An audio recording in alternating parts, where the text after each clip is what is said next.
And a very warm welcome. Thank you very much indeed for joining us. My name is David Roth from WPP, and it's a pleasure to have you at the second of our three-part series in conjunction with Alibaba.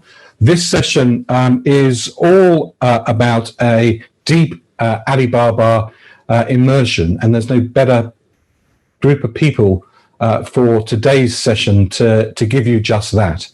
In today's session, we are going to hear from David Lloyd, the General Manager for the UK and the Netherlands and Nordics for Alibaba, as well as Zarina Kanji, who is the Lead Business Development Manager for Health and Wellness and also for Beverages for Tmall Global, who really does help brands understand how they can make the best of Tmall in terms of their approach to the China market. And then we are also going to hear from Benjamin, who is going to be talking to us from, I suppose, a practitioner's perspective, who is the head of China for Vitabiotics UK, the UK's number one vitamin company.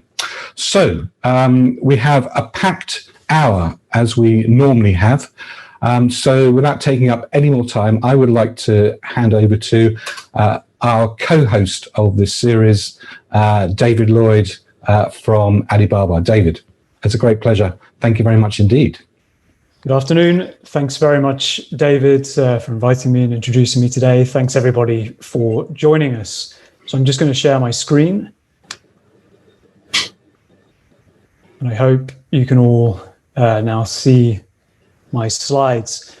So I only want to spend the next 20 minutes talking about two things. The first is to give you all an introduction to Alibaba if you don't know us very well, or if you do feel like you know us quite well already, to give you a heightened understanding of where we come from and what we do. The second thing I want to talk about is modern China and Chinese consumers. And so to that end, I want to show a quick video about modern China today.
So you can see, for those of you who have not visited China before, that it is a remarkably advanced digital economy, and that the consumers in China are increasingly digitally enabled.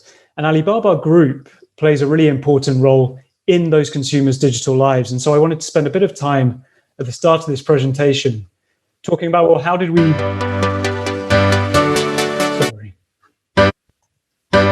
Talking about how did we get to that point, and how did Alibaba become so important in the lives of those consumers?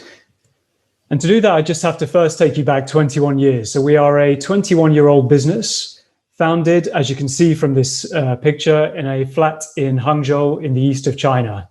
So the guy standing up here, who many of you may know, is Jack Ma, our founder. And here he is addressing the rest of the founding members of Alibaba Group in that flat in Hangzhou. And the company was founded on a relatively straightforward insight, which was that there were plenty of manufacturers, large and small, in and around Hangzhou. And in fact, there were plenty of manufacturers all across China. But in the pre-internet and in the early internet world, it was very difficult for those manufacturers to actually speak to businesses all over the world. It was very difficult for them to connect to the companies who might become their customers. And so what Jack did was to say, well, let's create a business using the power of the internet, which makes it easy to do business anywhere. And at that point, what he meant was, how do we use the internet to connect buyers from all over the world to vendors, to manufacturers, to sellers in China? But what's emerged over the next 21 years is a business that's much more complex. And we've gone from being a company that really helps other businesses to buy from China to continuing to do that while also helping businesses from all over the world to sell to China, to sell to Chinese consumers, and increasingly to sell all over the world. And what that's done is to create numbers like these, where you have a company which today serves 960 million annual consumers, which facilitates over $1 trillion of trade on its platforms every year, and which on our last Singles Day, Double 11, November the 11th, which is our big promotional day each year, served over $38 billion in GMV. And the one thing I would want you to remember when you look at these numbers is that this is not our revenue. $1 trillion a year or $38 billion in a day, which are really significant volumes of revenue. They're not Alibaba Group's revenue, but they're actually the revenue of our customers and of all of the millions of businesses and individuals who sell on our platforms. So how do we deliver numbers like that? The businesses that you really need to know about, the businesses that can really tell you how we deliver those numbers, are these. These are our core commerce businesses, mostly in China, but in fact, with companies like AliExpress all over the world, with businesses like Lazada, which is the number one e-commerce player across Southeast Asia, connecting to consumers across those markets as well. But in China, the really important businesses to know about for e-commerce are Taobao, Tmall, and Tmall Global. And those businesses, for those of you who don't know, really represent the bulk of e-commerce in China. China is over 50% today of the world's e-commerce, and these three sites and apps connect to Chinese consumers on a daily basis, bringing them the products they want and the brands they want from all over the world. Now, we don't have always great comparisons here in the UK and in Europe for those businesses. So the way I tend to think about them is like this. Taobao is like an online version of the biggest market that you can possibly imagine, where if you can imagine any product, any service from millions of sellers, you can get it there on Taobao. Tmall is like the world's biggest shopping mall, but put online. So it's ever expanding. There are hundreds of thousands of brands being sold on there, thousands of businesses from all over Europe opening stores within Tmall and connecting to hundreds of millions of Chinese consumers. And what this tells you is perhaps the biggest difference, I would say, between e-commerce here in the UK and Europe and in China. Whereas here in Europe, if I want to buy something from a brand or buy something from a retailer, I will probably go to that brand or retailer's own website. In China, I'm most likely to go to Taobao or Tmall and try and find the goods there. And therefore, great British brands like Burberry and Dyson and hundreds more besides open up stores on Tmall because that's the most effective and the best way to connect to consumers in China. And all of these businesses offer platforms for millions of sellers all over the world, from the biggest brands in the world to tiny SMEs and individual sellers, to connect with consumers and other businesses all across the globe. So we have these, really significant commerce businesses which are making it easy to shop and making it easy to sell. But what we've also developed is a full ecosystem that goes well beyond shopping. So you can see here some of the sites I just mentioned, but if you look at the top middle of this slide, you can also see we've developed a really important media and entertainment business with companies like Alibaba Pictures, which produced several Oscar-winning movies, like UC Browser, an incredibly popular web browser across Asia, or Youku, a home of video in China with user-generated content alongside really high-quality brand content and TV-like shows. So incredible media and entertainment properties as well for users across China and increasingly around the world as well. If you then look on the right-hand side, we have local services, helping people to book hotels and flights via Fliggy, to get a coffee or their meal delivered via Ele.me, or if you look at the blue hippo symbol there, helping them to shop in the grocery store of the future, which is Fresh Hippo or Hema. To give you an example, for those of you who don't know how Fresh Hippo works, we didn't have any of these stores just a few years ago. Now we have hundreds of these across China, and they are selling incredibly high quality, fresh produce to Chinese consumers in brand new supermarket environments. And yes, you can go into the store, just like I might here in London, go into a store and shop, and maybe I might scan products as I put them in my basket and take them away. But what you can also do is do that exact same shop from home.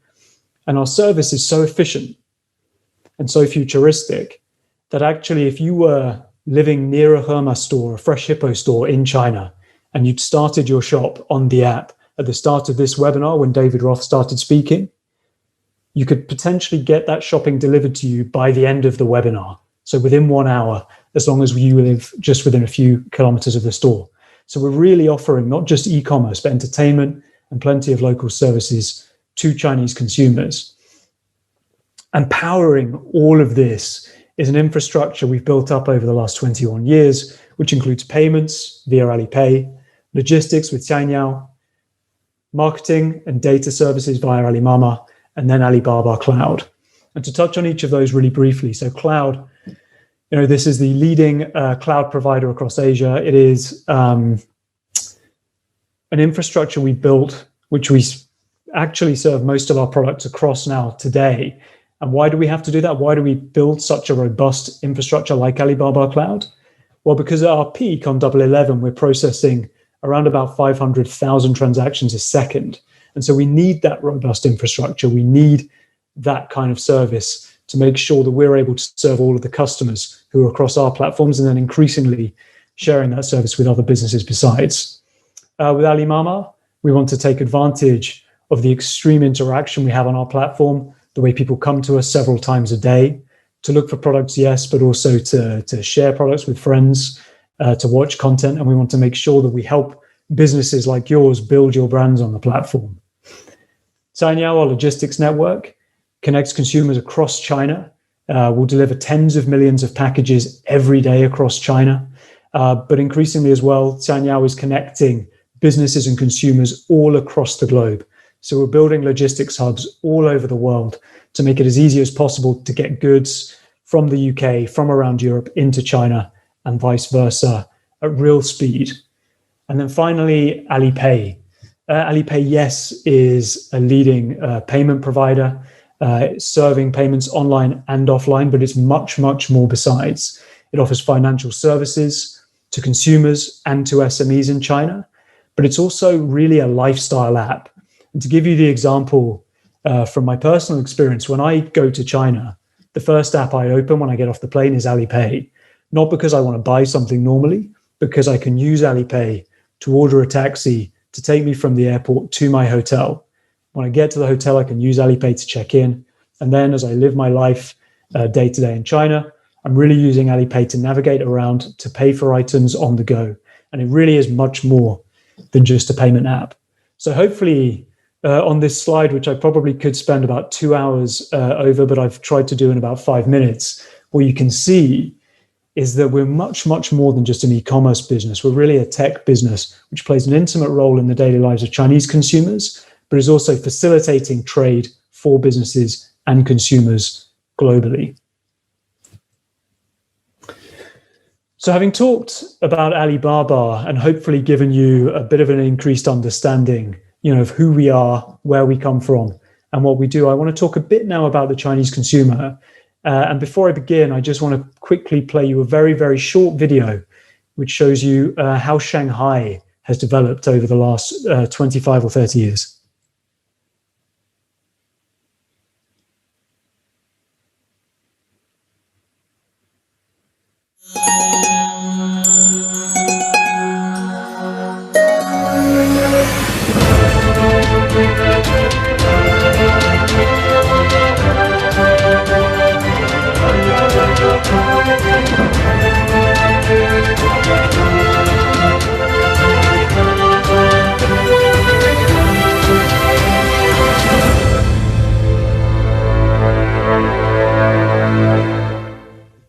So you can see, right, it's a pretty radical development of the Shanghai skyline. It's a pretty extraordinary change that's taken place since the early 90s. If you think about the city where you live today, perhaps the city where you're from, it's unlikely it's seen that kind of development. But that skyline and what you saw on that video just now is really representative of how people's lives have changed in China. You know, when Alibaba was founded, probably internet penetration was only 1 or 2% in China. Today, it's comfortably the world's biggest digital market. And consumers have changed with that shift to digital and with that development. So it's become the world's biggest retail market. It's becoming the world's biggest consumer market. You have a young population, which lives a lot of its life online and which is looking for products and goods from all over the world, right? And is really, really savvy and is really keen to find out more about businesses like yours, products like yours from all over the world. And they look like this. So this is really good news for any of you who are under 40 on this webinar. We define you as young. And therefore, that means that 85% of our audience is young, right? So 85% of our audience across Alibaba platforms in China is under the age of 40, which is a pretty extraordinary thing to imagine. That means that you're talking about hundreds of millions of millennials, of digital natives, who live their lives online, who live their lives on their smartphones, connecting on Alibaba, and who have grown up shopping online actually primarily. And so whereas many of us, you know, again, from the UK or from Europe, may have grown up shopping offline and gradually transitioned to offline, many of these guys actually grew up pretty much shopping online, and they expect to be able to find everything online and live a lot of their lives on their smartphones. And when I talk about living a lot of their lives on their smartphones, I mean this. I mean that, you know, even as business all over the world has shifted to digital and then has shifted from laptop to smartphone, consumers in China are already pretty much only on their smartphones. Over 90% of transactions on our platforms are taking place via mobile. But if I want you to remember one thing, and really only one thing today about those consumers and about our platform, and what it explains to you about the difference between how they live their lives online and shop online versus perhaps how people in Europe live their lives and shop online, it's this. It's that our average user comes to us 8 times every day. They're launching that Taobao app 8 times every single day. That's 56 times a week. And when they launch that app, they're on average, just on average, spending over 25 minutes a day with us.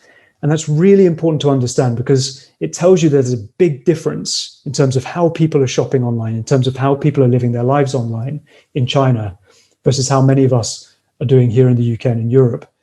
Because when I think about my own shopping behavior, right, and I would say that I shop online a lot, possibly too much, I would be shocked to find out that I went to my favorite e-commerce website 8 times a day or spend nearly half an hour a day there.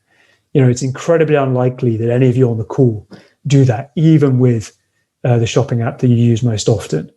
But for consumers in China, it's normal, right? They're going to Taobao, they're going to Tmall, yes, for shopping, but also for entertainment. They're spending huge amounts of time there, and they want to learn more about brands. They want to learn more about your products. And so what we do our best to do is to help you and help businesses all over the world connect to those consumers in the best way possible. So I hope that that's given you a really good feel for Alibaba. I hope as well as given you a good feel for just how quickly China is developing and how you can connect to Chinese consumers. And what I'm going to do now is hand over to Zarina, who's going to take you through the rest of this presentation. Zarina, you should now have control. Thank you.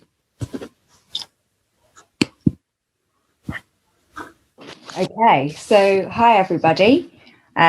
So I think now you have a really good idea of our history, our ecosystem, and the Chinese consumer. So let's talk a bit about the opportunities available to international brands and how you can work with us. So today we'll focus on Tmall Global. which is the largest B2C cross-border e-commerce platform in China. And it's the home of international brands. More than 80% of brands on Tmall Global make their China debut on the platform. And now we have over 25,000 of those international brands from almost 100 different countries, selling in over 5,000 different categories. So what is cross-border e-commerce? So the original Tmall model helped brands who were already established in China to sell to consumers. And Tmall Global was set up 6 years ago to make it easier for foreign brands to sell to consumers on the ground in China, and also to serve the increasing demand of those consumers to find brands that they couldn't find at home. So Tmall Global enables you as an international brand to sell as you do in your home country. You use your legal entity, your bank account, your trademarks, your packaging and your labeling, just as you would sell in your home country. And you use bonded warehouses in duty-free trade zones or warehouses outside of China in order to move the goods to the end consumer. So there are, in fact, two main ways that you are able to sell on Tmall Global as an international brand. The first model is the flagship store model. This is the most common model and it's very well established. So what you will build is a website or an app page that looks and feels just like your website does at home.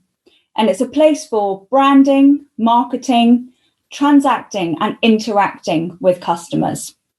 You can introduce new products as well as focus in on your best sellers or what we call hero SKUs. And it's a place to build a high degree of consumer trust. You'll work with a partner. So you will work either with a distributor through whom you would sell goods to them and they would operate your store and sell B2C to the consumer, or you would work with a trade partner who effectively would be your e-commerce team on the ground in China. So both models of those partners will help you to forecast sales, analyze data, marketing and campaigns on the platform and outside of our platform, manage logistics, and really do the day-to-day operations of your store. So this is the first model. And then the newer model that we have is Tmall Overseas Fulfillment, or TOF as we call it. It's a light touch, low cost model to start in China. It works on consignment. So you'll retain ownership of the stock. You simply place it into a European warehouse. You plug into our system, into our platform using an API, and we will support you with localization of the content. So you'll then list on our TOF channel. And TOF is a channel within the Tmall Global channel on the Tmall app. So consumers will come to TOF channel to look for newness. So it's a really great place to put a couple of products from your range to try and test the market in China and see how the consumer reacts to it. So let's now have a little look at a few Tmall Global flagship stores. I've just chosen 3 examples here of brands that I work with. Firstly, we've got Whittard on the left-hand side. Whittard of Chelsea, one of the most famous tea brands in the UK. Interestingly, when they launched with us 5 years ago, they found that what they expected to be a bestseller, tea, was in fact not the bestseller in China.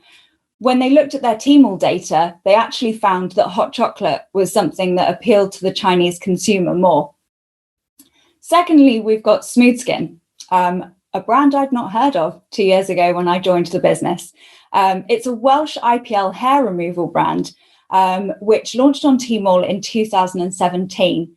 And Smooth Skin have seen their sales increase 35 times in the first 2 years, as they tapped into the demand for at-home beauty devices. And then finally, Vitabiotics started with us 5 years ago as well, and they now have 2 stores on Tmall Global. And Benji will talk a little bit more in a moment about his journey. So with the China e-commerce landscape growing as it is, and against this backdrop of COVID-19 and the pandemic, what we've seen are increases in sales of lots of different categories. At-home beauty devices, home cooking appliances, health supplements, and new areas such as plant milk have all grown in popularity over the last few months. So there are huge opportunities for brands in China, and we at Alibaba are helping to drive that growth across lots of brands into the market.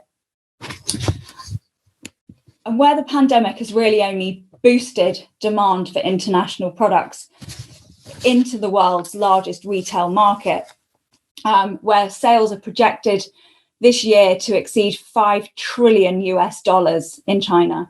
And we've seen that ourselves with the taste for imported goods growing, with the value of imports on Tmall Global growing at 40% year on year in June.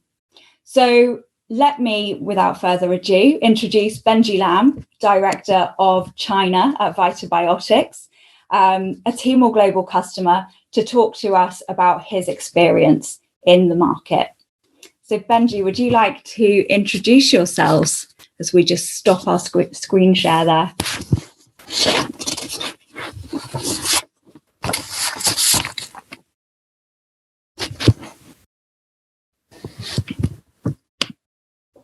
Hello. Hi, Benji. Sorry about the slight delay there. That's okay. So we're really excited to have you here today. Would you like to introduce yourself a moment to us? Of course, yeah. Firstly, thanks so much for inviting me to speak today. I'm really humbled to be here alongside yourself, David Lloyd, and of course, David Roth. So I'm Benji Lam. I'm Director of China at Vitabiotics. Vitabiotics is the UK's #1 vitamins company, sold in over 50 countries. And we've built leading brands like Well Woman, Well Man, Pregnacare, Perfectal, Ferroglobin, etc.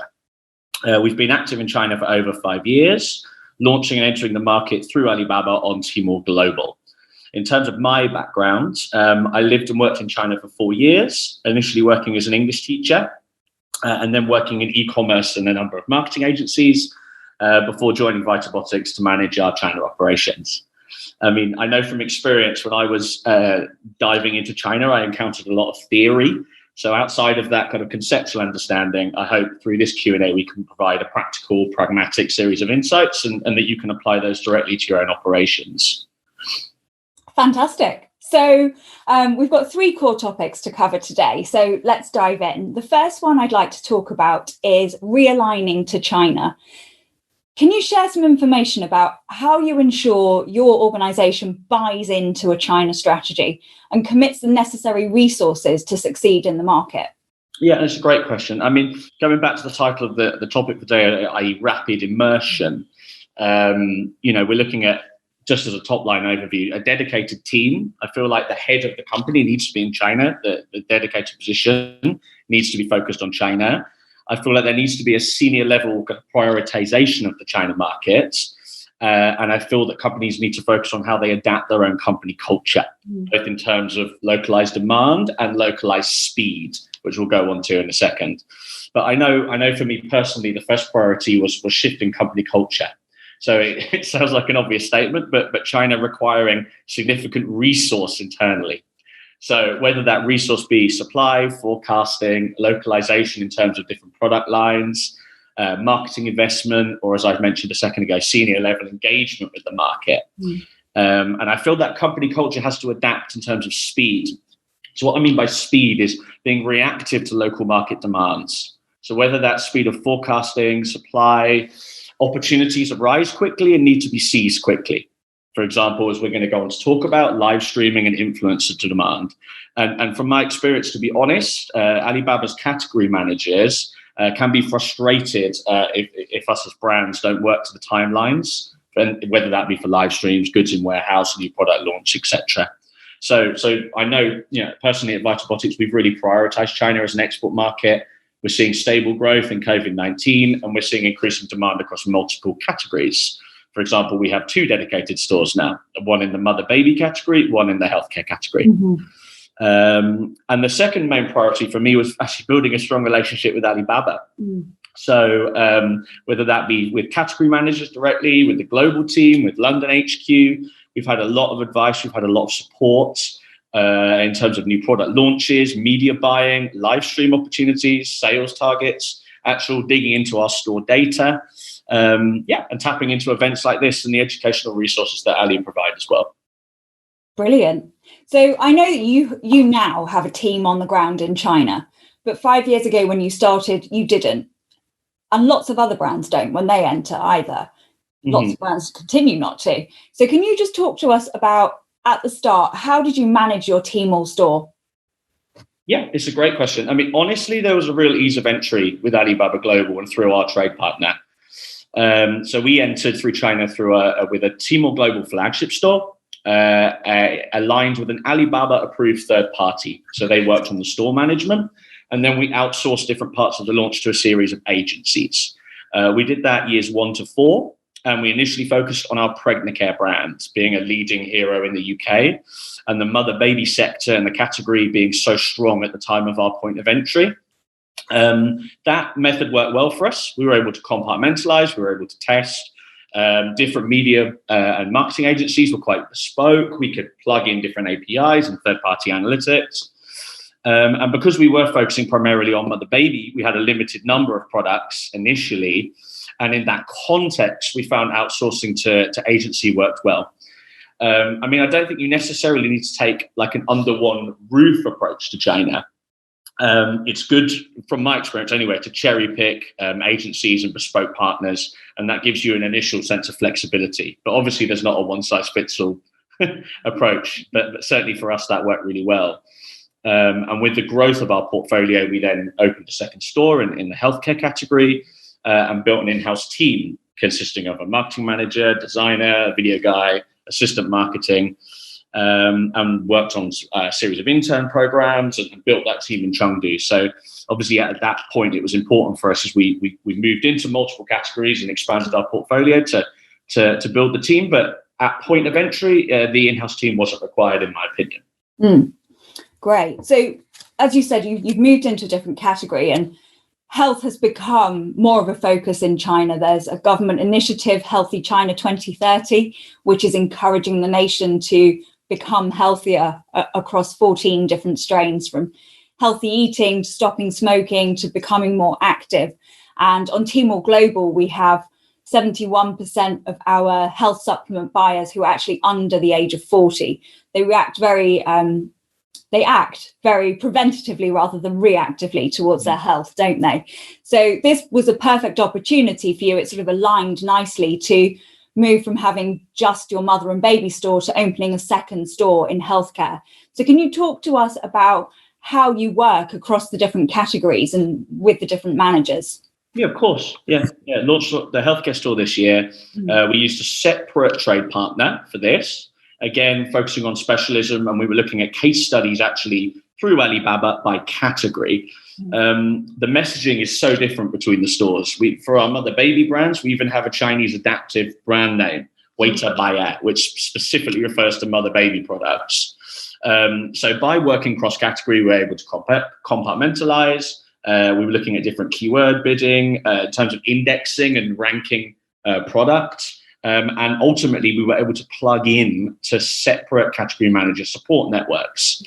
We were utilizing Brand Data Bank, which is Tmall store analytics across both those categories for consumer profiling, demographics, and we were feeding all the data from both stores to support the multi-brand approach, basically. And those relationships with category managers, in my opinion, have proved to be pivotal. When we launched that healthcare store, we were featured as part of the brand incubation camp for Tmall Global's Double 11 launch. And we've gone on to work closely with those multiple category managers. And it's just important to be able to tap into those infrastructures. Like, we've had initial traction on very specific SKUs. For example, the success of our Vision Ace product, which is eye care lutein. In China, we focus on combating the effects of extensive screen time, very apt, as you and David both mentioned, in terms of millennial Chinese consumers versus the older market in the UK. And that's fascinating for us in terms of consumer life cycle, focus on retention, and potentially consumers for a lifetime. Yeah, it always helps to sort of stop and rethink how your brand could work in China versus how it does in your home country. It's not, like I spoke about Wittard earlier, it's not always as you expect it to be. So next, let's move on to our second topic. It's always top of the mind for brands when they start talking to me is logistics. So really simple terms, can you explain how do Vitabiotics get stock from London to China? Yeah, of course. So the product leaves our London warehouse either by air or sea to Shanghai. From Shanghai, it then goes overland to Hangzhou and enters our bonded warehouse in Hangzhou. As you mentioned, in the bonded warehouse, we're exempt from paying tax and duty. And that's paid by the end consumer, isn't it? It's very clearly stated on the Tmall website. Correct. In terms of how we split the shipment, so air, we're looking at, for example, if we're launching a new store, we need that flexibility. We need new product testing. We might have variable demand from live streamers. For example, a minimum number of units, i.e. 5,000, is required to launch a new product with a live streamer. So we use air for quick input of product, basically. The bulk of our product is going by sea, bulk shipping. After 4 months of our healthcare store being live, we're able to do the bulk of that by sea, and our mother baby store is all by sea because we've established the volumes. We do also have some surplus warehousing through third parties, particularly in COVID-19. We felt that with supply chains being affected, longer lead times, disruption in transit, we thought it was important to hold a surplus as well. Great. And next, I want to go a bit more in detail about logistics and talk about peaks. Obviously, we've got Double 11 Singles Day coming up next month on the 11th of November. It's the big, like David said, it's the biggest shopping festival of the year. And it's not the only sales peak in China. Often you have to deal with these. So how do you plan for such sales peaks during shopping festivals or live streams? Yeah, it's another great question. I mean, it's worth noting here actually that the product's going by consignment to Tmall. So I view that as a really positive thing. It gives us flexibility in testing lines, volumes that perhaps we wouldn't have with wholesale. And then wholesale demand has typically followed the demand that we've witnessed on our Tmall flagship store. By consignment, I mean we receive the value from the unit once the product is sold. But in terms of Double 11, we plan 2 quarters in advance, and we would do the same for 618, a big sales festival in June. And again, working with category managers to forecast on our stock planning, prioritizing sea shipments, considering the costs at the moment as well. You could be looking at like 5 to 6 weeks at sea, 2 weeks clearance. So you could be looking at 8 weeks plus internal lead time. So planning is everything. And then how do we plug that into creatives, banner design, new social content? What competitions are we running? Are we running exclusive product price offers? It's a really intense but really fun time of the year, Double 11 at 618 as well. I really enjoy it. And the team really has to run as a unit to get that over the line. Marvelous. So a really big part of Double 11 and Singles Day is social. So next, let's go on to talking about navigating social in China. It's very different from here in the West, isn't it? And you really need to ensure that you're creating relevant local content for China. So again, let's start simply. Can you explain what the key differences are between the power of social in China versus the West? It's a very omnipresent kind of ecosystem, right? Like it's a unique landscape, and for the digital user, there really is a sense of total immersion. We're present on most major channels, so that being Weibo, literally meaning microblog, WeChat or Weixin, which is article long form HTML5 based content. Little Red Book, which is more like an Instagram visual led shopping experience. And Douyin, China's TikTok original, more short form video content. And you know, the benefit of having an in-house team at this point is that we can plug that team into all those different channels and repurpose content as we need to across our own mini, albeit a lot smaller than Alibaba's ecosystem, our own mini ecosystem and our own touch points. So what does social content look like in China for Vitabiotics? Well, we repurpose a lot of content. So we're a premium. We market ourselves as a premium overseas brand. We felt we needed to build that. We think that consumers on Tmall Global expect a clear sense of a national identity from an overseas brand. So we focus primarily on British models, British families. We've kind of elevated and dialed up the Britishness, as it were, in terms of a localization strategy for China. But we've done some kind of fusion work as well, like cross-cultural fusion content, where we took iconic British scenes and we had kind of Chinese hand-drawn design, like Chinese painting style. And we'd kind of put Chinese travelers in these different iconic British scenes. And we did it as a postcard from Vitabiotics. And then you could actually comment and engage, and you could receive the postcard directly with unique messaging and offers. But on the whole, we have kept it really kind of clear British identity. And in terms of our collaborations with Chinese, when we feature Chinese, it's usually as a third party recommending the product rather than being in the shoots and visuals for the brand itself. Brilliant. So you spoke there a little bit about influencers and brand ambassadors. In China, we call them KOLs, key opinion leaders.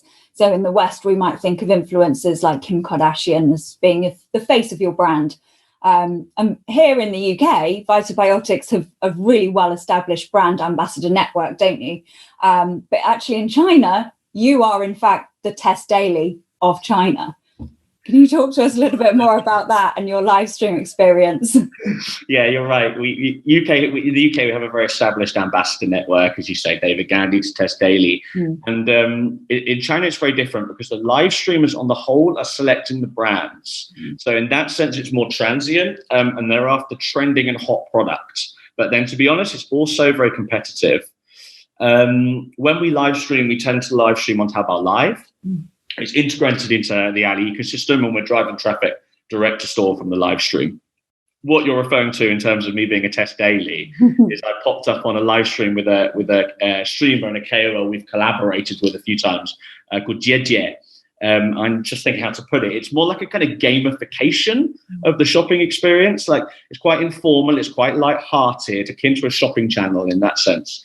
And I would come in as director of China and directly communicate with consumers. And I had an opportunity to thank them for engaging with the brand and purchasing the product and show my commitment to the market and that our head was really in this.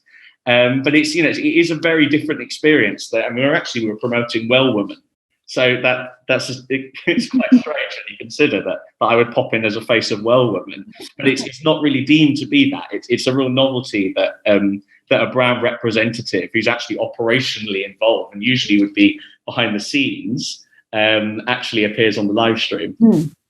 So I just want to go a little bit deeper still into live streams. Can you just describe a live stream for us? What is it? What happens? What does it look like? Yeah, it's very much a kind of hot and trending products kind of environment. There's a lot of this idea of real notoriety and fame of products. It's what's hot, what's trending. But in terms of the actual experience, there's a lot of live comments, likes, emojis, buy now tags popping up, people taking screenshots when they've purchased, they're sharing those screenshots, they're commenting. Some people who might already use our product are sharing pictures of themselves with our product. It's very kind of high energy, immersive, exciting, but honestly also demanding. You often have a short notice and you have to typically commit 5,000 units when you as a brand are selected by a KOL. So this is what I mean about speed, adaptability, internal culture, and really prioritizing this process. But we'll typically do 5 to 7 times our daily rate from a live stream. Yeah, so it's definitely a channel that any new brand that's thinking about entering China really needs to put live streaming into their strategy in order to be part of what's the buzzword right now. Yeah, I completely agree. And I think the other key word there is retention. How are you bringing them into your brand ecosystem? What are your social media touch points? Where's the user data from purchasing, retargeting, analyzing that audience profile of specific streamers? And, hopefully you'll find a good match with the right streamers because they're coming to you. You just need to find those clicks, really. Great. So finally, could you summarize the top 3 reasons that Vitalbiotics have been able to immerse so rapidly into China? Oh, gosh. Only 3. One, dedicated team. So, as I said at the beginning, I think you need someone whose head is in China. I'm lucky. I've spent time studying the market, and it's really benefited me, I think. And I've been lucky to spend quite a lot of my time in China. But yeah, I think it's so comprehensive. It's such a 360-degree market that you need someone's head to be in it 24/7. Then I think probably senior level prioritization of China as a market. I'm really humbled, to have the support of our CEO and vice president, and I think that process internally is really important. And then I'd come back to speed again and adaptation of company culture, whether that be new product launches, forecasting, adapting supply. I think that's really important. And yeah, thanks so much for having me. Thank you for being part of this. So team, priority and speed, your top 3 tips for rapidly immersing into China.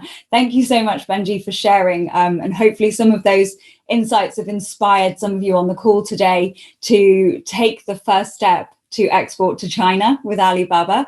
And those of us who are already in the market with us, we aim to have shared some really helpful insights and key support to enable you to develop your business further with us. I think now we'll hand back over to David Roth. Well, thank you very much indeed. Benjamin, don't go away. I think I didn't give you a surname when I introduced you to start with. So Benjamin Lamb, I'll do that now. That was fascinating. I've got a couple of questions of myself, and also if you want to ask a question of anybody, if you want to send me a quick email, it's probably the fastest way of doing it, david.roth, ROTH, @wpp.com. But the first one is for you, Benji, which is we heard from David how many times the average young Chinese mobile consumer engages with the sites. Mm-hmm. What issues, both positive and negative, does that give you in terms of creating huge amounts of content to always find something new and engaging when consumers come and visit you? I think there's 2 points there. There's the number of touch points or channels that you're working on, and then actual specific content tailored to those channels. So yeah, I think a cross-channel approach is vital. And then you obviously have to reformat, you have to repurpose. It is a challenge because you have to produce a lot, and it has to be interesting, it has to be engaging, it has to be snappy, and it has to have a really clear identity, and it has to be consistent. Relatively, even though we're reformatting across channel, it has to be consistent. Ultimately, I think it's great.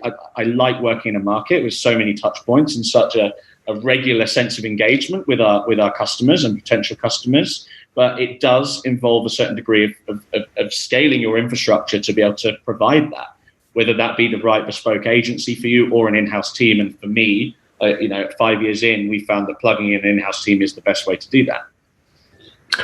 The relationship between a brand, historically, the brand manager who controlled it, in a sense, although I think that term, a brand manager, is way in history now, and then the concept of KOL, key opinion leaders. What relationship do you think brands need to have with the KOLs who either you work with or who talk about your product on their own without any connection with you? What relationship you'd have directly with the KOL? I think you, as you just said, traditionally you'd maybe have a brand manager or some kind of intermediary working with the KOLs and the streamers. But I think it's good that the brand goes directly to them as well, and builds a rapport and connection with them as well. I know JJ asked me to go for a drink, which was, I don't know, I'll take him up on that. I think you should. I'd be silly not to, but I think. No, I think it's important that actually the brand builds direct connections with influencers that are potentially going to work with you over time. And when you're looking at such a transient market, if you can build long-term relationships, that's going to be vital for your identity and your growth in China, I think. David Lloyd, you spoke a lot about the fast pace of change. How difficult is it for brands on Alibaba in their various different guises to understand what is changing, how it's changing. How do you help them with insights to guide this sort of very fast, I would categorize it as China speed? It's a good question. I don't think there's a perfect answer for somebody who's here on the other side of it, if you like, because what we do, if I think about how we engage a brand from start to finish, usually it'll be someone like me or perhaps somebody like Zarina who contacts them first, get to know them, we'll explain to them about how we work, give them some insights about the category they're in, Chinese consumers, introduce them to the platform. Over time, they'll build a relationship with the category teams in China, and those category teams can keep them up to speed. But in the end, very honestly, I think a very good piece of advice that Benji gave is you need some people on the ground in China, because things do move so quickly that unless you're somehow viscerally connected to the market and really there, then it's quite hard to keep up to speed. And the second issue I would say is that, working with us, we work at real speed. We want to, when an opportunity comes along, we want to share it with all of the brands we work with. But sharing that with those brands means asking them to respond really quickly to us. And so you need to be available to us. You need to be, if you're not in the same time zone, on the same kind of tech, speaking to us on Ding Talk or something like this, our internal tool, which we also work with customers on, which is a great messaging app for people to work with. But I do think in the end, you need people on the ground who really understand the market. I don't know, Zarina, would you build on that at all? Yeah, I think that's really good advice. That sense of immersion into China is really developed through having the experience on the ground, through, having all the sights and smells and being on top of what's going on in the market. I know myself and my team or colleagues across Europe, we do our best to keep up to date with trends and insights, and the benefit of having the category team is that they're able to share the real-time information of what is suddenly trending in China, and then we can react very quickly by going out and feeding that info to our brands or looking for new brands to export to the market to keep on top of it. But yeah, immersion is really, I think, the best way of going about it and being on the ground. A question we've had in for Benji, actually, which is, I know you touched on it, but how did you within the organisation manage to persuade, cajole, whatever the adjective is, your senior management team to believe that that massive, great big market in China was something that actually you could enter and you could enter successfully? Yes, great question. Data.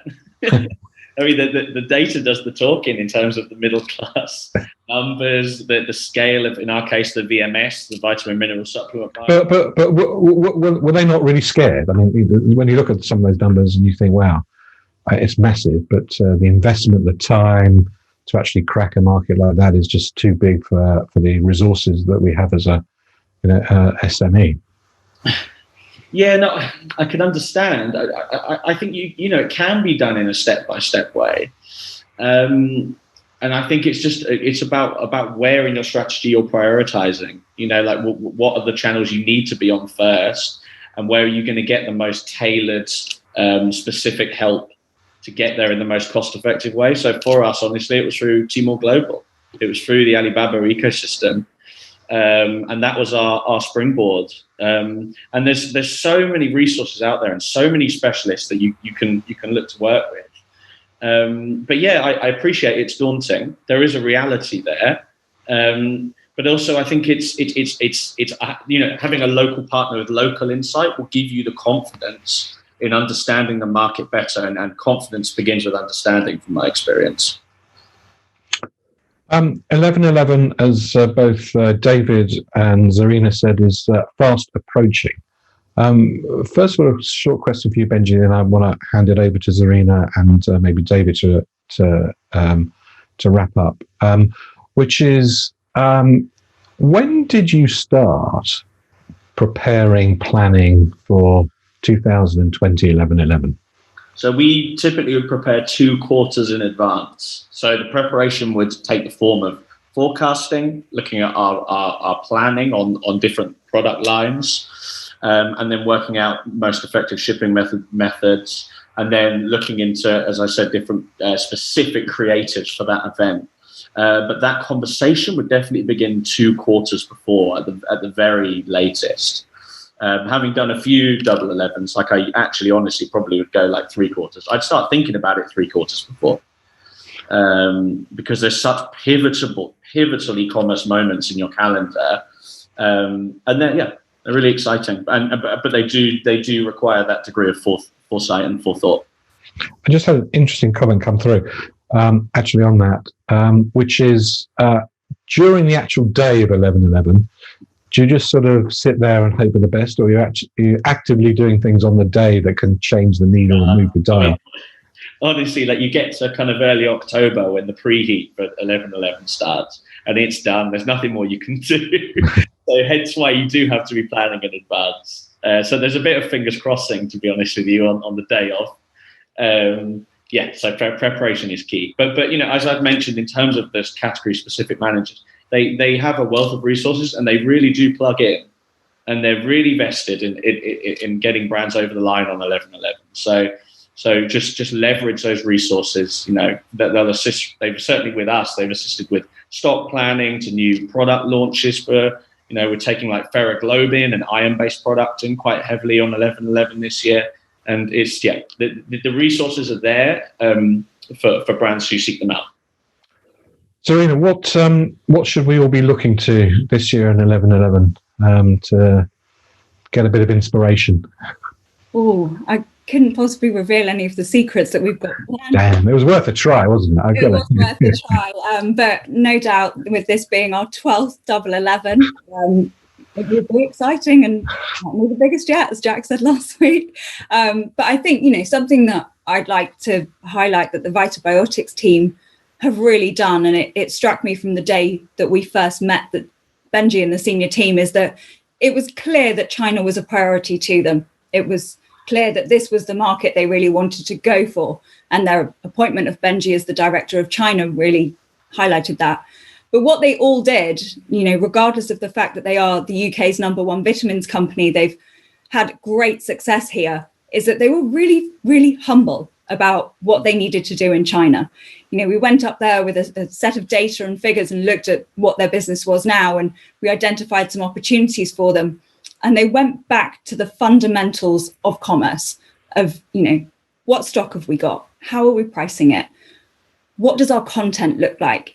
And all of those are really good grounding points before you get to any of the craziness of double 11. Without having those basics in place, there's no point going for the rest, because like Benji said, by the time you get to October, it's already too late. You've got to get those fundamentals in place. So really, having that, being humble and making China a priority are the things that will enable you to take advantage of the exciting things that will happen on double 11. So no doubt we're going to see more gamification, more brand collaborations, lots more exciting live streams, and some big numbers too.